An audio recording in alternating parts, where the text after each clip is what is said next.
അമേരിക്കയുമായി ഇറാന് നേരിട്ട് ചർച്ചയില്ലെന്ന് ഇറാന്റെ വിദേശകാര്യമന്ത്രി അബ്ബാസ് അറാഗ്ചി പ്രസ്താവിച്ചു.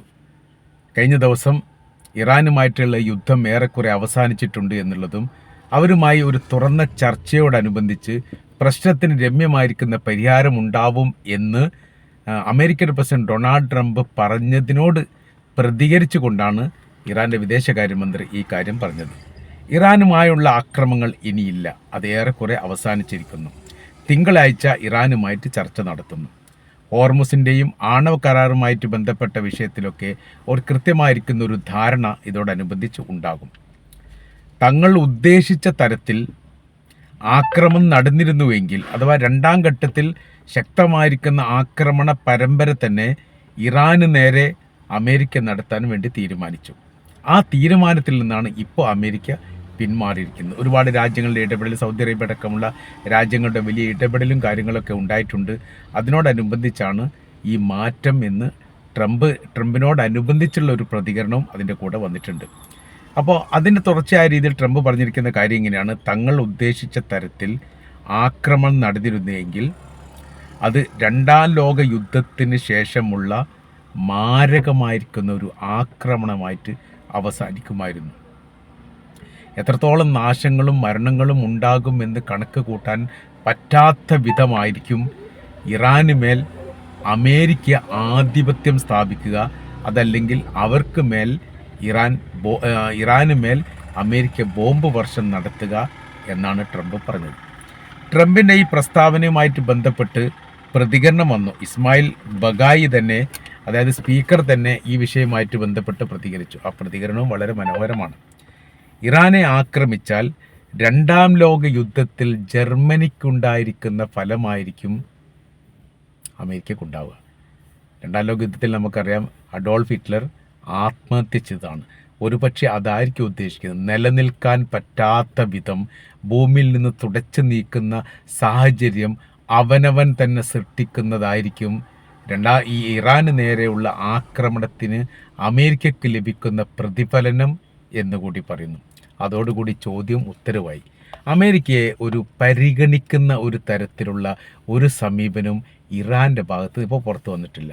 അതിൻ്റെ ആവശ്യമില്ല എന്നുള്ളതാണ് അവരുടെ നിലപാട്. ഇതെല്ലാം ട്രംപ് പറയുന്ന എന്തൊരു കാര്യവും യാഥാർത്ഥ്യമാണോ എന്നുള്ളത് തുടർന്നുള്ള ദിവസങ്ങളിൽ ഒരാഴ്ചയെങ്കിലും വ്യത്യസ്തമായിരിക്കുന്ന മീഡിയകളും പത്രങ്ങളും പരിശോധിക്കണം. കാര്യം, ചരിത്രത്തിൽ ആദ്യമായിട്ടാണ് കല്ലുവെച്ച നുണ ഒരു രാജ്യത്തിൻ്റെ പ്രസിഡന്റ് ലോകത്തോട് വിളിച്ചു പറയുന്നത്. ഏതെങ്കിലും തരത്തിൽ ഉൾക്കൊള്ളാൻ പറ്റുന്ന ഒരു രീതിയിലുള്ള ഒരു യാഥാർത്ഥ്യവും ട്രംപ് പറയാറില്ല. ഇന്ന് പറയുന്നു, നാളെ മാറ്റി പറയുന്നു. നാളെ മാറ്റി പറഞ്ഞത് പിന്നീട് യാഥാർത്ഥ്യമാണ് എന്ന് പറയുന്നു. യാഥാർത്ഥ്യമാണ് എന്ന് പറഞ്ഞത് പിറ്റേ ദിവസം കളവാണ് എന്ന് പറയുന്നു. ഈ തരത്തിലാണ് സമീപന രീതികൾ. ചർച്ച ഉണ്ട്, അത് ഒമാനുമായിട്ടാണ്. എന്താണ് ഒമാനുമായിട്ടുള്ള ചർച്ച? സുരക്ഷിതമായിരിക്കുന്ന ഒരു പാതയെക്കുറിച്ച് വർഷങ്ങൾക്ക് മുൻപ് തന്നെ ഞങ്ങൾ ചില ധാരണയിലെത്തിയിരുന്നു. ഈ കാര്യത്തെക്കുറിച്ച് സംസാരിക്കാൻ വേണ്ടിയിട്ടാണ് ഒമാനുമായി തങ്ങൾ ചർച്ച നടത്താൻ വേണ്ടി തീരുമാനിച്ചത്. അഥവാ ഹോർമുസിൽ നിലവിലുള്ള പാതയ്ക്ക് വ്യത്യസ്തമായ രീതിയിൽ പുതിയൊരു പാത രണ്ട് രാജ്യങ്ങളുടെ, ഹോർമുസിൻ്റെ അതിർത്തി പങ്കിടുന്ന ഒമാൻ്റെയും ഇറാൻ്റെയും സംയുക്തമായിരിക്കുന്ന സഹകരണത്തോടു കൂടി ഉണ്ടാക്കുകയും അതിൻ്റെ അടിസ്ഥാനത്തിൽ സുരക്ഷിതമായിരിക്കുന്ന ഒരു യാത്ര മറ്റു ലോക രാജ്യങ്ങളുടെ കപ്പലുകൾക്ക് ഉറപ്പുവരുത്താൻ വേണ്ടിയിട്ടും ഇതിനു മുൻപ് പല ഘട്ടങ്ങളിലായിട്ട് ചർച്ച നടത്തിയിട്ടുണ്ട്. അതിൻ്റെ തുടർ ചർച്ച തിങ്കളാഴ്ച നടക്കും. അത് മിക്കവാറും ഒമാനിൽ വെച്ച് തന്നെ ആവാനാണ് സാധ്യത. അമേരിക്കയ്ക്ക് ഇതിൽ പ്രത്യേകിച്ച് റോളൊന്നുമില്ല. തങ്ങൾ അമേരിക്കയുമായി ചർച്ചയ്ക്കില്ല എന്ന് തുറന്നു പറഞ്ഞതാണ്. ഞങ്ങളുടെ സമീപനത്തിനോ നിലപാടുകൾക്കോ തങ്ങൾ മുന്നോട്ട് വെക്കുന്ന കാഴ്ചപ്പാടിനോ ഒരു കാലത്തും ഒരു മാറ്റങ്ങളും ഉണ്ടാവില്ല. കൃത്യമായിരിക്കുന്ന നിലപാടനുസരിച്ച് തന്നെയാണ് തങ്ങൾ നീങ്ങുന്നത്. അമേരിക്കയുടെ പ്രസിഡന്റ് ഡൊണാൾഡ് ട്രംപ് ആഗ്രഹങ്ങളും സ്വപ്നങ്ങളുമാണ് പറഞ്ഞുകൊണ്ടിരിക്കുന്നത്. അതിന് യാതൊരു ബന്ധവുമില്ല എന്നുകൂടി യഥാർത്ഥത്തിൽ ഈ വിഷയവുമായിട്ട് ബന്ധപ്പെട്ട് ഇറാൻ പ്രതികരിച്ചു. അപ്പോൾ ഒരു ചർച്ചാ സംബന്ധമായിരിക്കുന്ന കാര്യങ്ങളല്ല, പൊടുന്നനെ ഒരു സുപ്രഭാതത്തിൽ ഭയപ്പാട് കൊണ്ട് ഇറാൻ്റെ പ്രതികരണം ഏത് തരത്തിലാണ് എന്ന് കൃത്യമായ രീതിയിൽ മനസ്സിലാക്കുന്നതിൽ പരാജയപ്പെട്ട അമേരിക്കയുടെ ഇൻ്റലിജൻസ് മുന്നോട്ട് വെച്ചിരിക്കുന്ന ഒരു കാഴ്ചപ്പാടുണ്ട്. താൽക്കാലികമായിട്ടാണെങ്കിലും യുദ്ധവിരാമമാണ് നമ്മൾക്ക് ഉചിതം. അതല്ലെങ്കിൽ പിടിച്ചു നിൽക്കാൻ വേണ്ടിയിട്ട് സാധിക്കാത്തൊരു സ്ഥിതി വരും.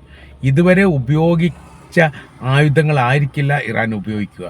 അവരുടെ കൈവശത്തിലുള്ള ആയുധങ്ങളുടെ പ്രഹരശേഷി എത്രത്തോളം ഉണ്ട് എന്ന് നമ്മൾക്ക് അടയാളപ്പെടുത്താനോ അളക്കാനോ സാധിക്കുകയില്ല.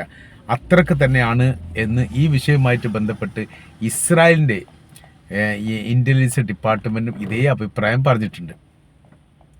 മൊസാദിൻ്റെ അഭിപ്രായങ്ങളും ഇങ്ങനെയൊക്കെ തന്നെയാണ്. പല തരത്തിലും പല രൂപത്തിലും ഇറാൻ്റെ അകത്ത് ആഭ്യന്തരമായിരിക്കുന്ന വിഷയങ്ങൾ ഉണ്ടാക്കിക്കൊണ്ട് ആ രാജ്യത്തെ അട്ടിമറിക്കാനും ഭരണ സംവിധാനത്തിന് അസ്ഥിരത ഉണ്ടാക്കാനും വിമതപക്ഷത്തിന് ഭരണത്തിലേറാനും പഹ്ലവി രാജവംശത്തിൻ്റെ കയ്യിലേക്ക് രാജ്യമെത്തിക്കാനും അങ്ങനെ അവിടുത്തെ ഇറാൻ്റെ പെട്രോളിയവുമായിട്ട് ബന്ധപ്പെട്ട രാജ്യത്തിന് സമൃദ്ധമായിരിക്കുന്ന എല്ലാ വിഷയത്തിലും നേരിട്ട് ഇടപെടാൻ അമേരിക്ക വലിയ രീതിയിൽ ശ്രമം നടത്തിയിട്ടുണ്ട്. ആ ശ്രമം എല്ലാം പരാജയപ്പെട്ടു. ആഭ്യന്തര കലാപം അടിച്ചൊതുക്കാൻ വേണ്ടിയിട്ട് ഇറാന് സാധിച്ചതോടുകൂടി ഒന്നാം ഘട്ടം അസ്തമിച്ചു. 31 പ്രവിശ്യയിലും വ്യാപിച്ചിരിക്കുന്ന വിദ്യാർത്ഥി പ്രക്ഷോഭം, യുവജന പ്രക്ഷോഭം, ജനകീയ പ്രക്ഷോഭം, ഇതൊന്നും ലക്ഷ്യം കാണുന്നതിന് മുൻപ് തന്നെ ഇല്ലാതാക്കാൻ വേണ്ടിയിട്ട് ഇറാന് സാധിച്ചു എന്നുള്ളതാണ് അവിടുത്തെ ഏറ്റവും വലിയ പ്രത്യേകത. അതൊരിക്കലും അമേരിക്ക പ്രതീക്ഷിക്കാത്തതാണ്. ഇപ്പോഴത്തെ സ്ഥിതി എന്ന് പറഞ്ഞാൽ വളരെ ചുരുങ്ങിയ ഭാഗങ്ങളിൽ മാത്രമേ അമേരിക്കയുടെ സൈനിക ബേസ് സുരക്ഷിതമായിട്ടുള്ളൂ. അത് കുവൈറ്റ് എണ്ണിയാലും ബഹ്റൈൻ എണ്ണിയാലും UAE എണ്ണിയാലും ഖത്തർ എണ്ണിയാലും ഇതിൻ്റെ സ്ഥിതി സമാനമാണ്. കാര്യം ബഹ്റൈനും കുവൈത്തും കേന്ദ്രീകരിച്ചുകൊണ്ട് വൻ നാശനഷ്ടങ്ങൾ ഇറാൻ വരുത്തിയിട്ടുണ്ട്. പ്രതിരോധിക്കുന്ന കാര്യത്തിൽ അവർ പരാജയപ്പെടുകയും ചെയ്തിട്ടുണ്ട്. അമേരിക്കയുടെ പ്രതിരോധ സംവിധാനങ്ങളെ തകർത്തുകൊണ്ട് മുന്നേറാൻ മാത്രം ശക്തിയുള്ള മിസൈലുകളൊക്കെ ഇറാൻ്റെ കൈവശത്തിലുണ്ട് എന്ന് അമേരിക്ക തന്നെ സ്ഥിരീകരിച്ചതാണ്. നമ്മൾ കരുതുന്ന പോലെയോ നമ്മൾ പ്രതീക്ഷിക്കുന്ന തരത്തിലോ അല്ല സംവിധാന കാര്യങ്ങളുള്ളത്. അതിൽ നിന്ന് വ്യത്യസ്തമാണ് എന്ന് ചുരുക്കം. അപ്പോൾ നമ്മൾ പറയുന്ന വിഷയം ഈ മേഖല സുരക്ഷിതമാകണം. മേഖല സുരക്ഷിതമാകുന്ന സമയത്ത് മാത്രമേ അമേരിക്കയുടെ സൈനികർക്ക് സുരക്ഷിതത്വം ഉണ്ടാവൂ, അവരുടെ ഈ യുദ്ധ സാമഗ്രികൾക്ക് സുരക്ഷിതത്വം ഉണ്ടാവൂ, അവരുടെ പൗരന്മാർക്ക് സുരക്ഷിതത്വം ഉണ്ടാവൂ. ഇതിലൊന്നും സുരക്ഷിതത്വമില്ലാത്തൊരു സ്ഥിതി വരുമ്പോൾ അതിന് സങ്കീർണമായിരിക്കുന്ന വിഷയങ്ങളും പ്രശ്നങ്ങളും പിന്നീട് ഉണ്ടാകുന്ന കാര്യത്തിൽ സംശയമില്ല. ഇപ്പം തന്നെ മിഡിൽ ഈസ്റ്റിലുള്ള അമേരിക്കയുടെ പൗരന്മാർ രാജ്യം വിട്ടു പോകണം എന്ന് പറഞ്ഞിട്ടുണ്ട്. ഒരിക്കൽ പോലും ഇങ്ങോട്ട് വരാത്ത രീതിയിൽ, അഥവാ ഈ മേഖലയിലുള്ള അമേരിക്കൻ പൗരന്മാർ രാജ്യം വിട്ടു പോവുകയും രാജ്യത്തിലുള്ള ഒരു അമേരിക്കൻ പൗരന്മാരും ഇങ്ങോട്ട് പ്രവേശിക്കാൻ പാടില്ല എന്ന് പറയുന്നു. സുരക്ഷയുമായിട്ട് ബന്ധപ്പെട്ട് വലിയ വിഷയങ്ങൾ ഉണ്ടാവാൻ വേണ്ടി പോവുകയാണ്. അമേരിക്ക തയ്യാറെടുപ്പ് നടത്തുന്ന സമയത്ത് തീർച്ചയായിട്ടും ഇറാനും തയ്യാറെടുപ്പ് നടത്തും. ഇറാൻ്റെ തയ്യാറെടുപ്പ് എന്ന് പറഞ്ഞാൽ അതൊരു അവസാനവട്ട യുദ്ധത്തിൻ്റെ ഭാഗമായിട്ട് കാണാൻ പറ്റും. നിലനിൽപ്പിന് വേണ്ടി തങ്ങളുടെ വംശം അറ്റുപോകാതിരിക്കാൻ കൂട്ടിയോജിപ്പിക്കുന്ന ഒരു ഏകത്വമുള്ള യുദ്ധമായിരിക്കും ഇറാൻ നടത്തുക. അതിനു മുൻപിൽ തീർച്ചയായിട്ടും അമേരിക്ക പതറിപ്പോവും. കാര്യം ഒരു ഭാഗത്ത് എന്ത് ചെയ്യുന്നുണ്ട്, രാജ്യം നിലനിൽക്കാൻ വേണ്ടി അഭിമാനകരമായിരിക്കുന്ന അസ്തിത്വത്തിന് വേണ്ടി സാമ്രാജ്യത്തിനെതിരെ നടത്തുന്ന ഒരു യുദ്ധം എന്ന് പറയുമ്പോൾ അതിൽ വൈകാരിക തലങ്ങളുണ്ട്, മതപരമായിരിക്കുന്ന തലങ്ങളുണ്ട്. ഇത് സംയോജിപ്പിച്ചുകൊണ്ട് ഇറാൻ നടത്തുന്ന സമയത്ത് അതിന് മുൻപിൽ പതറിപ്പോവുകയല്ലാതെ ഒരിക്കൽ പോലും അമേരിക്കക്ക് അതിജീവിക്കാൻ സാധിക്കില്ല എന്നുള്ളത് 100% കൃത്യമാണ്. ഇപ്പോൾ നമ്മൾ ഈ മേഖല കേന്ദ്രീകരിച്ചുകൊണ്ട് നിരീക്ഷിക്കുന്ന സമയത്തും ഏറെക്കുറെ അങ്ങനെയാണ് മനസ്സിലാക്കാൻ വേണ്ടി പറ്റുന്നത്. ശേഷിക്കുന്ന അമേരിക്കയുടെ ബേസുകൾക്ക് സുരക്ഷ ഒരുക്കാൻ വേണ്ടി മറ്റു ലോക രാജ്യങ്ങളോട് അമേരിക്ക ആവശ്യപ്പെടുകയും അഭ്യർത്ഥിക്കുകയും ചെയ്തിരിക്കുന്നു. അത് പ്രത്യേകിച്ച് അറേബ്യൻ രാജ്യങ്ങളോട് പറഞ്ഞിരിക്കും. പക്ഷേ അറേബ്യൻ രാജ്യങ്ങളൊന്നും ഈ ഒരു വിഷയവുമായിട്ട് ബന്ധപ്പെട്ട് അമേരിക്കയുമായിട്ട് സഹകരിക്കുന്നില്ല. കാര്യം എന്ന് പറഞ്ഞാൽ നിങ്ങളുടെ മേഖല കേന്ദ്രീകരിച്ചുകൊണ്ട് മാത്രമല്ല ഇറാൻ്റെ ഭാഗത്തു നിന്ന് ആക്രമണം വരുന്നത്, നിങ്ങൾക്ക് അഭയം നൽകി അല്ലെങ്കിൽ നിങ്ങൾക്ക് സംവിധാനങ്ങൾ ഒരുക്കി നൽകി എന്നതിൻ്റെ അടിസ്ഥാനത്തിൽ തങ്ങളെയും അവർ ആക്രമിക്കുന്നു. അപ്പോൾ ഈ രണ്ട് ആക്രമണത്തെയും ഒരേ രീതിയിൽ പ്രതിരോധിക്കുക എന്ന് പറഞ്ഞാൽ വലിയ പ്രയാസമുണ്ട്.